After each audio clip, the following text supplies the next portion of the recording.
শীতের মিষ্টি সকালে সকলকে অনেক অনেক স্বাগত জানাই আমার এই নতুন ব্লগে। তো এখানে দেখতেই পাচ্ছেন যে ছুরি দিয়ে যে ভেটকি মাছকে কাটার ব্যবস্থা চলছে। এটা আমার ভাই কাটছে। তো বাজার থেকে ফিলে করে কেটে দেয়, কিন্তু এই বাজারে বলেছে যে ফিলে কেটে দেবে না, জাস্ট ঝোলে খাওয়ার মতো কেটে দেবে, তাই জন্য না কেটেই বাবা নিয়ে এসেছিল।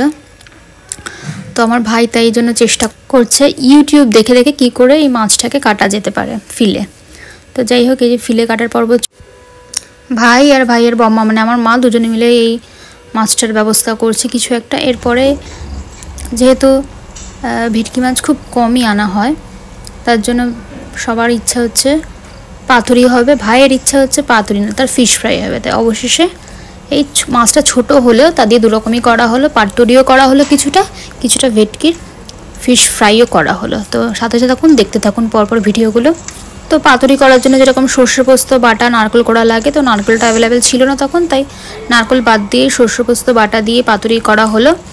বাড়ির পাশের গাছের কলা পাতা নিয়ে আসলো বাবা, পাতুরি হলো। পাতুরির রেসিপি আগেও আমার চ্যানেলে রয়েছে, দেখে নেবেন আমি ঘরেতে কীভাবে বানিয়েছি।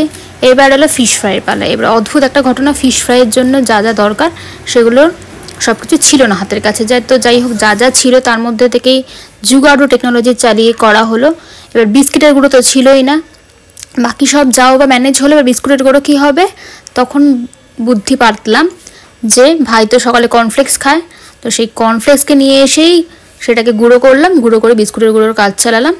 তো জুগাড়ু টেকনোলজিটা খুব একটা খারাপ হয়নি, কিন্তু দেখতে হয়তো ফিশ ফ্রাইয়ের মতো পুরোপুরি না হলেও খেতে কিন্তু দারুণ হয়েছিল।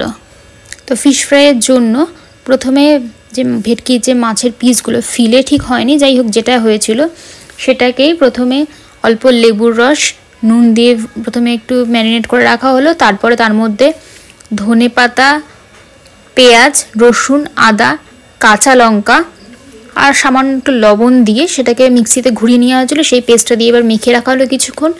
তারপরে একটা বা দুটো যে পরিমাণ লাগবে সেই ডিম ফেটিয়ে নিয়ে ভালো করে তার মধ্যে হালকা একটু লবণ দিয়ে দিয়েছিলাম। আর এবার বিস্কুটের গুঁড়োর বদলে তো হলো কর্নফ্লেক্সটা গুঁড়ো করে রাখলাম। প্রথমে ওই ম্যারিনেশন করা ধনে পাতার যে ম্যারিনেশন করা যে ফিলেগুলো সেগুলোকে প্রথমে ডিমের চুবালাম, তারপরে বিস্কুটের গুঁড়োর ওপরে দিয়ে ভালো করে সেটাকে কোটিং করে নিলাম।